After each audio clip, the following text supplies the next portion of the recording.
আরে নিতাই, এমন হন্তদন্ত হয়ে চললি কোথায়? আগে মোড়ল মশাই, বাড়িতে যাচ্ছি। এ কটা পুঁটি মাছ নিয়েছি, সেগুলো তাড়াতাড়ি কাটা বাছা না হলে আবার পচে যাবে। পুঁটি মাছ? আমার ভীষণ প্রিয় মাছ রে। বেশ অনেক দিন এই মাছ খাওয়া হয় না। তা দুপুরে তোর বাড়িতে দাওয়াত নেব নাকি রে? আগে মোড়ল মশাই, এ গরিবের বাড়িতে দাওয়াত নেবেন? আমি তো ভাবতেই পারছি না। কেন রে, তোর কোনো অসুবিধা আছে নাকি?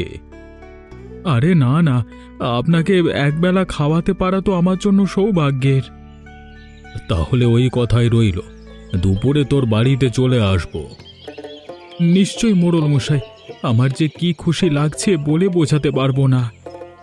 আরে নিতাইদা, আমাকে খাওয়াবে না? তোমার বাড়িতে শুধু কর্তাই যাবে নাকি? আরে মদন, কর্তার সাথে তুমিও আসবে। তোমাকে কি আবার আলাদা করে বলতে হবে নাকি? ঠিক আছে রে নিতাই, যা যা শিগগির বাড়িতে যা, আর খুব মজা করে রান্না করবি, কেমন? আজ্ঞে কর্তাবাবু, এক্ষুনি যাচ্ছি।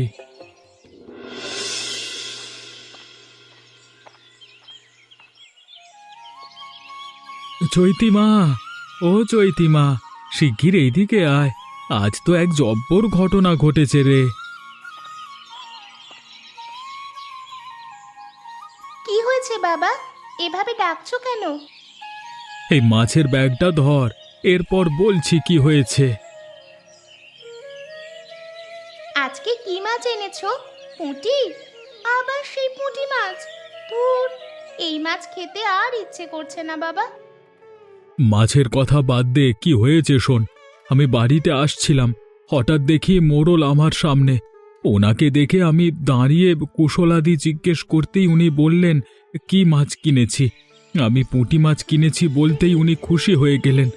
বললেন আজকে দুপুরে আমি তোর বাড়িতে খেতে আসব, খুব ভালো করে মাছটা রান্না করবি। বলো কি বাবা? আরে না, মোড়ল আমাদের বাড়িতে খেতে আসবে? আমার যে বিশ্বাসই হচ্ছে না। উনি নিশ্চয়ই তোমাকে বোকা বানিয়েছেন। আরে না রে মা, মোড়ল সত্যি সত্যি আসবেন। তুই শিগগির মাছগুলো কুটে বেচে সুন্দর করে রান্না কর দেখি। ও বাবা, আমি তো ভাবতেই পারছি না মোড়ল কিনা আমাদের বাড়িতে আসবেন। হ্যাঁ, তাই তো বলছি রে মা, মোড়ল মশাই কখনো এমন করে কারোর বাড়িতে হঠাৎ চলে আসেন না। আজকে আমাদের বাড়িতে আসছেন, এ তো আমাদের সৌভাগ্য রে মা। বাবা, শুধু পুঁটি মাছই রান্না করব? খালি এক পদ দিয়ে খেতে দিতে কেমন লাগে না? আমাদের মতো গরিব মানুষ আর কি বা করবে রে মা। আমাদের যে এতটুকুই সামর্থ্য। আর দেরি করিস না মা, তুই যা সবকিছু তৈরি করে নে। ঠিক আছে বাবা, আমি এক্ষুনি যাচ্ছি। হ্যাঁ রে মা, শিগগির খেতে দে। মোড়ল মশাই সেই কখন থেকে বসে আছেন। এই তো বাবা দিচ্ছি, এই যে সবকিছু থালায় গুছিয়ে দিয়েছি।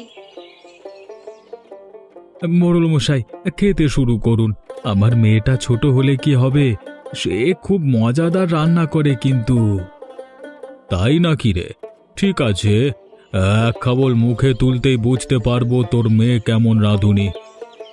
তা বটে, নিন মোড়ল মশাই, শুরু করুন। এত বড় স্পর্ধা! নিতাই, তুই আমাকে তোর বাড়িতে ডেকে এনে এসব কি খেতে দিয়েছিস? বলে এমন দুঃসাহস কি করে হলো তোর? আগে মোড়ল মশাই, কি হয়েছে আমি তো কিছুই বুঝতে পারছি না। আমাদের দ্বারা কি কোনো ভুল হয়েছে? ভুল? এটা কোনো ভুল নয় রে নিতাই। রীতিমতো তোরা আমার সাথে একেবারে অন্যায় করেছিস। আমাকে বাড়িতে ডেকে এনে তুই জ্যান্ত পুঁটি মাছের ঝোল খেতে দিয়েছিস। জ্যান্ত পুঁটি মাছ? মোড়ল মশাই, আপনার হয়তো কোথাও ভুল হচ্ছে। ভালো করে দেখুন, এগুলো জ্যান্ত মাছ না, বরং এগুলো রান্না করা মাছ। তোর কি মনে হচ্ছে আমি মিথ্যে বলছি? আরে মদন, তুই বল তো, এগুলো জ্যান্ত মাছ নাকি রান্না করা? আগে কর্তামশাই, আপনি ঠিকই বলেছেন, এগুলো তো জ্যান্ত মাছ, রান্না করা নয়। কর্তামশাই, আমি শপথ করে বলছি, এই মাছ আমি নিজে বাজার থেকে এনেছি। আপনি সেটা দেখেছেন। এরপর আমার মেয়ে এগুলো কুটে বেটে রান্না করেছে। এখানে কোনো জ্যান্ত মাছ থাকতে পারে না। হ্যাঁ মোড়ল মশাই, আমি নিজের হাতে মশলা বেটে রান্না করেছি। আপনি কেন আমাকে দোষ দিচ্ছেন? চুপ কর মেয়ে, তোদের মতো বাড়ির লোকেদের আমার খুব ভালো করেই চেনা আছে। আমাকে অসম্মান করতেই তোরা এসব করছিস, হ্যাঁ? সত্যি করে বল, তোর বাপ মেয়ে আমার বিরুদ্ধে কিসের ষড়যন্ত্র করেছিস তোরা? না না মোড়ল মশাই, আমাদের পরিবার আপনাকে অসম্মান করতে পারে না। নিশ্চয়ই কোথাও একটা ভুল বোঝাবুঝি হচ্ছে মোড়ল মশাই। ভুল বোঝাবুঝি নয়, এটা ঘরে ডেকে অপমান। আমি এই অপমান কখনোই ভুলবো না। চল রে মদন। হ্যাঁ কর্তামশাই, আপনি ঠিকই বলেছেন। এমন আচরণ সহ্য করবার মতো নয়। আমরা এদের নিয়ে বিচার ডাকবো।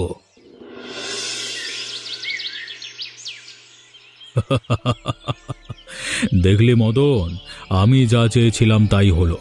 সেই নিতাইকে অপমান করে সবার সামনে মুখ নিচু করিয়ে দিলাম। একেবারে ঠিক বলেছেন কর্তামশাই। চৈতির নামেও দাগ লাগিয়ে দিলেন। এখন ওরা কেউই গ্রামে মাথা উঁচু করে দাঁড়াতে পারবে না। আমি বলেছিলাম না, এই নিতাইকে একদিন আমি সঠিক জবাব দেব। আমার মুখের উপর না বলে, হ্যাঁ? ওর কত বড় সাহস! আমি ওর বাড়ির ভিটেতে গেছিলাম। আমি ওর বাড়ির ভিটেটা চেয়েছিলাম। সেখানে আমি খামার করব, কিন্তু আমার মুখের উপর না করে দিল। এবার বোঝো মজা। একেবারে নাকে দড়ি দিয়ে ঘোরালেন তাকে। এখনো অনেক কিছু বাকি আছে রে মদন। আবার কি করবেন কর্তা? নতুন কোনো পরিকল্পনা? তুই আজকে বিকেলে হারান, রতন, আফজালকে বলবি বিকেলে বিচার আছে, আসতে হবে, এবং নিতাইকেও আসতে বলবি। বিচার? কিন্তু কর্তা, কি অজুহাতে ডাকা হবে সবাইকে? তারা কারণ জানতে চাইলে কি বলবো? অজুহাত বের করা কঠিন নাকি? বলে দিস, নিতাই আমার মান সম্মান নষ্ট করেছে, তার মেয়েকে দিয়ে প্রতারণা করিয়েছে। বিচার সভায় সব খোলসা করা হবে। বুঝেছি কর্তা। তাহলে এবার সবার সামনে আবার নিতাইকে হেয় করবেন? শুধু হেও নয় মদন, এবার তার ভিটে মাটি হাত ছাড়া করব। বিচার সবাই তাকে এমনভাবে চেপে ধরব যাতে সবাই আমার কথা মানতে বাধ্য হয়। কর্তা, আপনি সত্যি পাক্কা খেলোয়াড়। নিতাই বুঝতেই পারবে না কোন ফাঁদে পড়েছে সে। এটাই তো চাই। নিতাই আর চৈতিকে এমন শিক্ষা দেব যেন গ্রামে কেউ আর আমার কথার বাইরে যেতে সাহস না করে। আগে কথা, আমি তাহলে সবাইকে ডাকতে যাচ্ছি। শোনো সবাই, আজ আমি বিচার ডেকেছি একটা বিশেষ কারণে। নিতাই আমার মান সম্মান নষ্ট করেছে। আমাকে নিজের ঘরে দাওয়াত দিয়ে ডেকে নিয়ে কাঁচা মাছ খাইয়েছে। এ তো স্পষ্ট অপমান। কর্তামশাই, এটা ভুল কথা। আমি আবারও বলছি, আপনার কোথাও ভুল হচ্ছে। আমার মেয়ে নিজ হাতে রান্না করেছে। আমি শপথ করে বলছি, সেখানে কোনো কাঁচা মাছ ছিল না। মিথ্যে বলিস না নিতাই। আমি নিজের চোখে দেখেছি। মাছ জ্যান্ত ছিল, কাঁপছিল থালার মধ্যে। একে তো অন্যায় করেছিস, আবার মিথ্যে বলছিস। নিতাই, এখনো সময় আছে, তুই সত্যিটা স্বীকার কর। ভুল স্বীকার করে ক্ষমা চা, আমি তোদের ক্ষমা করব। আপনারা সবাই ভুল করছেন। আমি গরিব মানুষ, তাতে কি আমার কথা কেউ শুনবেন না? আমার মেয়ের নামে কেন এই অপবাদ দিচ্ছেন? আমরা মোড়লকে জ্যান্ত মাছ দিইনি। জ্যান্ত মাছ দিয়ে কেউ কখনো কাউকে খেতে দেয়? এটা কি সম্ভব? আবার মিথ্যে কথা। কর্তা, এরা শোধরাবে না। আপনি এদের শাস্তি দিন। এ বিষয়টাকে আরো জটিল করছে। কোনো জটিলতা নেই। নিতাই আমাকে অসম্মান করেছে, আর এই অসম্মানের শাস্তি ওদের পেতে হবে। আগে কথা, আপনি ওদের শাস্তি দিন। আজকে থেকে ওরা এক ঘরে হয়ে গেল। ওদের সাথে গ্রামের কেউ মিশবে না, কথা বলবে না। আর যদি কেউ মেশে, তাহলে তারাও এদের মতো এক ঘরে হয়ে যাবে। এটাই আমার শেষ সিদ্ধান্ত। এবার তোমরা চলে যাও।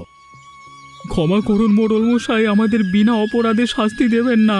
আমার মেয়েটা একা এক বাড়িতে থাকবে কিভাবে? পড়াশোনা না করলে সে বড় হবে কিভাবে? এমনটা করবেন না মোড়ল মশাই। মদন, এদের ঘাড় ধরে বাড়ি থেকে বের করে দে। কিরে নিতাই, তোরা যাবি নাকি আমি ঘাড় ধরে বের করে দেব? হ্যাঁ,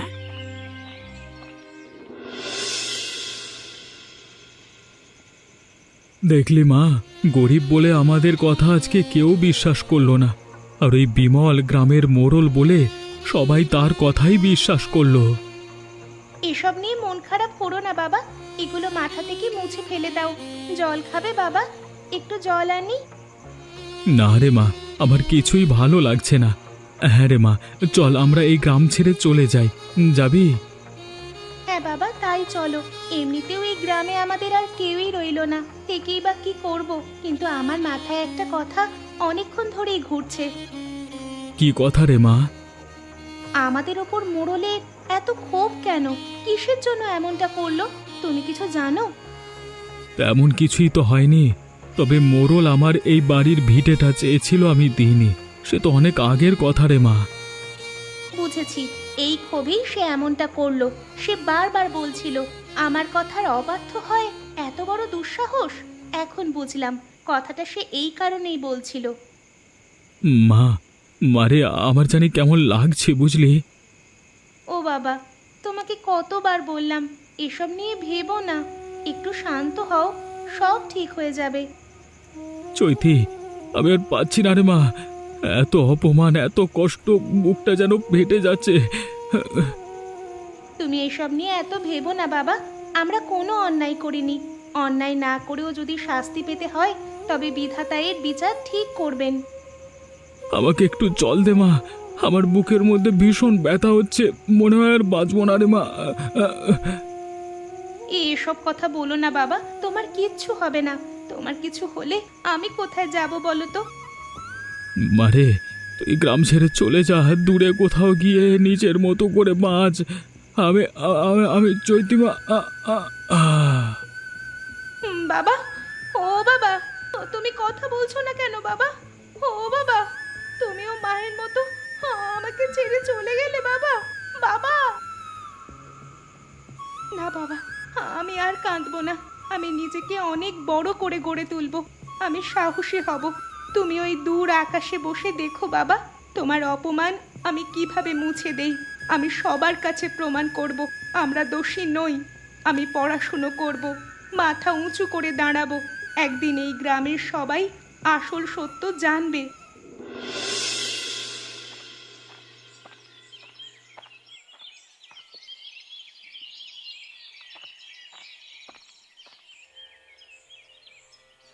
হ্যাঁ গো মেয়ে, সেই কখন থেকে দেখছি তুমি এখানটায় ঠাঁই বসে আছো। এদিকে কার বাড়িতে এসেছো? আমি এদিকের কাউকে চিনি না গো মাসি। আমি কি করব, কোথায় যাব, কিচ্ছু জানি না। মানে, তুমি কি বাড়ি থেকে পালিয়ে এসেছো? হ্যাঁ, আমি এখন কি করব কিছুই বুঝতে পারছি না। এই এতটুকু বয়সে বাড়ি থেকে পালালে কেন? তোমার বাবা মা তো তোমার জন্য ভীষণ চিন্তা করবে।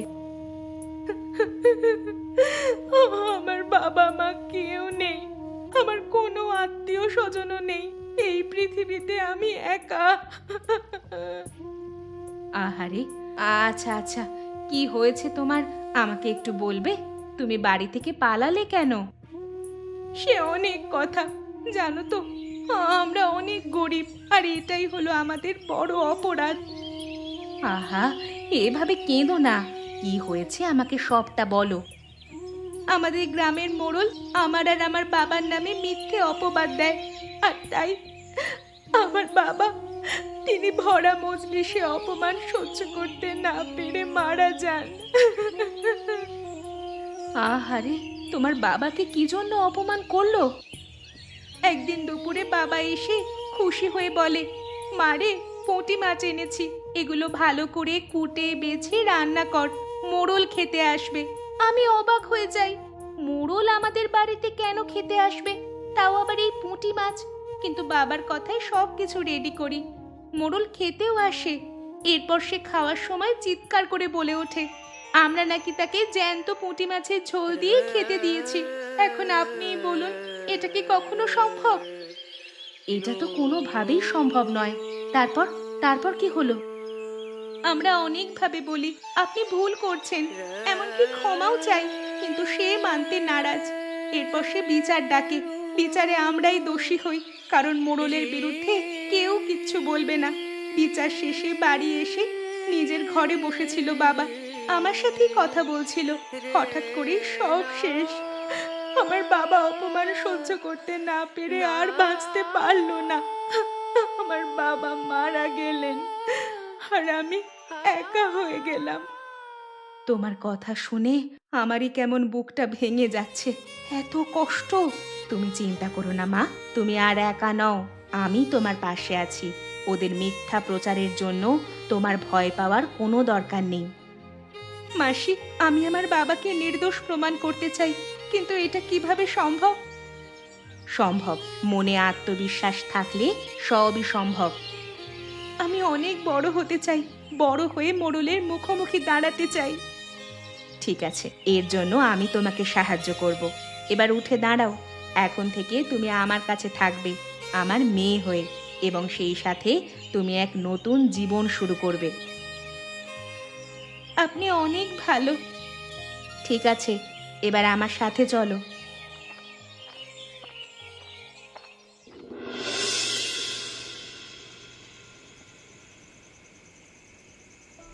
কর্তামশাই, খবর শুনেছেন? সেই চৈতি, ওই যে সেই নিতাইয়ের মেয়েটা ছিল, সে নাকি গ্রাম ছেড়ে পালিয়ে গেছে। বলিস কি রে?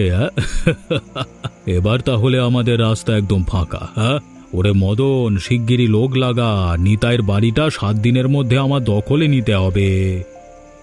ঠিক আছে কর্তা, আমি আজকেই রাজমিস্ত্রিকে খবর পাঠিয়ে দেব। আর একটা কথা, যেভাবে পারিস ওই মেয়ের নামে কলঙ্ক রটাতে থাক, আর পুরো গ্রামে খবরটা ছড়িয়ে দে। কর্তা, এবার খবর পুরো গ্রামে অনেক আগেই ছড়িয়ে পড়েছে, মানুষ এখন শুধু এই নিয়ে আলোচনা করছে। তবুও মনে রেখো মদন, এখন আমাদের খুব সাবধানে পা ফেলতে হবে, কোনো ভুল হলেই কিন্তু বিপদ। ঠিক বলেছেন কর্তা। এবার তুই যা মদন, আমার এখন বিশ্রামের সময় হয়েছে। আগে কর্তা, আমার যে কিছু টাকা লাগতো। টাকা? এখন আবার কিসের টাকা লাগবে? হ্যাঁ, এখন আমার কাছে কোনো টাকা নেই, তুই যা। আগে কর্তা, আমার টাকাটা ভীষণ দরকার। যেতে বললাম না? যত কুকর্ম করবার বেলায় মদন কর, আর টাকার বেলা টাকা নেই। আমি শপথ করে বলছি মোড়ল, আমাকে মানে আমার প্রাপ্য ভাগ না দিলে না, আমি হাড়ি ভেঙে দেবো একবারে।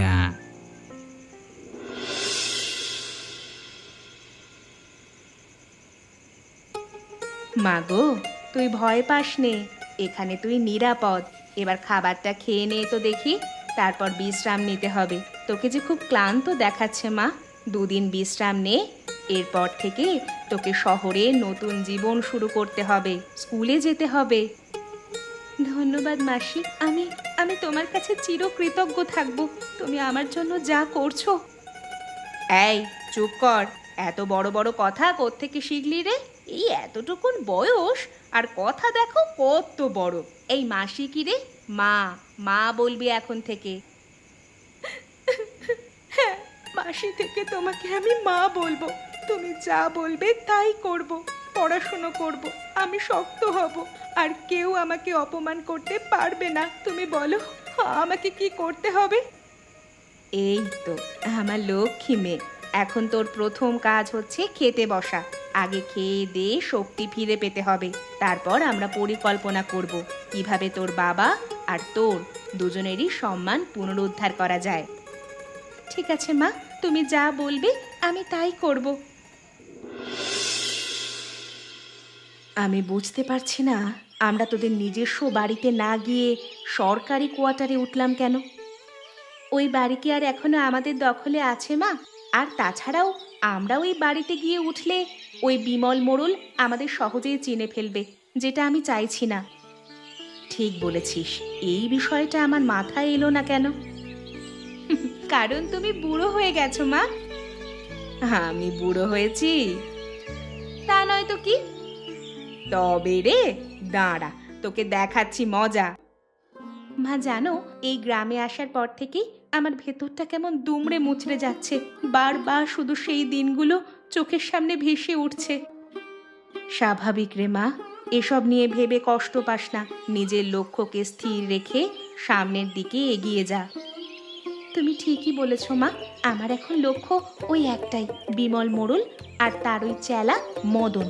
তবে মা, আমার আরও একটা লক্ষ্য আছে। কি সেই লক্ষ্য? আমি এই গ্রামে এসেছি 2টো উদ্দেশ্য নিয়ে। 1, বাবার অপমানের প্রতিশোধ, আর 2, আমার প্রফেশন। আর তাই আমি এই গ্রামের অসহায় গরিব লোকদের সঠিক চিকিৎসাও দিতে হবে। হ্যাঁ, একদম। আমি বোধহয় আর বাঁচব না রে মদন। এবার বুঝি আমার যাওয়ার সময় হয়ে এসেছে।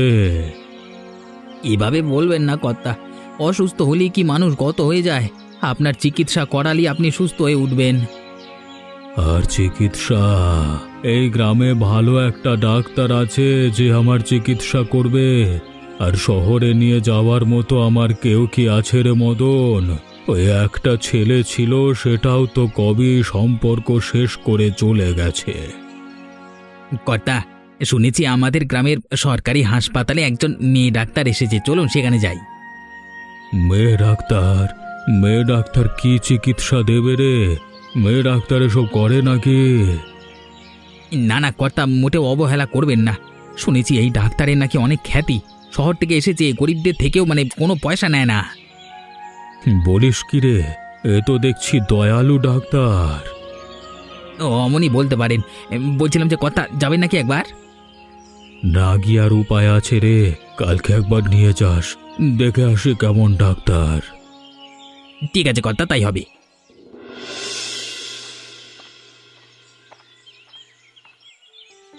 বলুন আপনার কি সমস্যা? আগে দিদিমণি, কর্তার আপনি কে? আপনি অসুস্থ? আগে না, তাহলে আপনি চুপ করে থাকুন আর ওনাকে বলতে দিন। উনি অসুস্থ, কিছু বলতে পারছেন না, তাই আমি বলছি। আপনি মনে হয় ওনাকে চিনতে পারেননি। উনি হলেন উনি যেই হন সেটা বিষয় নয়, আপাতত উনি আমার পেশেন্ট। আপনি বলুন বিমল বাবু, আপনার কি হয়েছে? আবার বুকে অনেক ব্যথা, কিছু খেতে পারি না। এত বছর ধরে এত মানুষের জীবন খেলেন, তবুও খাওয়ার শখ গেল না? কিছু বললেন? বুকে ব্যথা হলে তো এভাবে চিকিৎসা করা যাবে না, আপনাকে টেস্ট করাতে হবে। করেন, যা যা করা দরকার করেন। কিন্তু সেসব করাতে তো আপনাকে শহরে যেতে হবে, আমাদের হাসপাতালে এসব ব্যবস্থা নেই। নেই কেন? তাহলে কেমন ডাক্তার হয়েছেন আপনি? আপনি কেমন মোড়ল? গ্রামের মানুষের পাশে না দাঁড়িয়ে নিজের কথা ভেবে এসেছেন এতদিন। কত মানুষ বিনা চিকিৎসায় মারা গেছে, কখনো খোঁজ নিয়েছেন? আমার ভুল হয়ে গেছে, আমি তার জন্য ক্ষমা চাইছি। কিন্তু আমাকে সুস্থ হওয়ার জন্য কি কি করতে হবে বলুন? আমার এখানে আপনার কোনো চিকিৎসা নেই, আপনি শহরে যান। কিন্তু দিদিমণি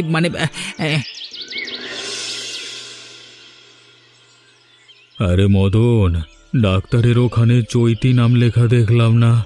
নিতাইয়ের মেয়ের নামও চৈতি ছিল, তাই না? আরে কর্তা, কিসের সাথে কি মেলান?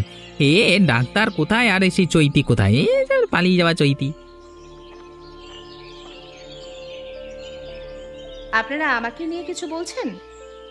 তোমাকে নিয়ে না, তোমার নামের একজন এ গ্রামে ছিল, তার কথা বলছি। ও আচ্ছা, সে এখন কোথায়?